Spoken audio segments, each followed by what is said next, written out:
Welcome! In front of me I have Xiaomi Poco X3 Pro, and today we are going to make the fingerprint sensor test that you can find on the right edge of the smartphone. It's synchronized with power button. So let's make like few tries and well, let's see how it works.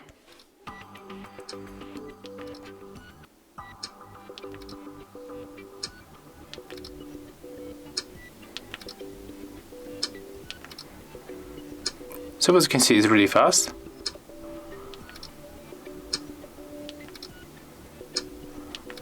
The good point that it recognizes my fingerprint every time.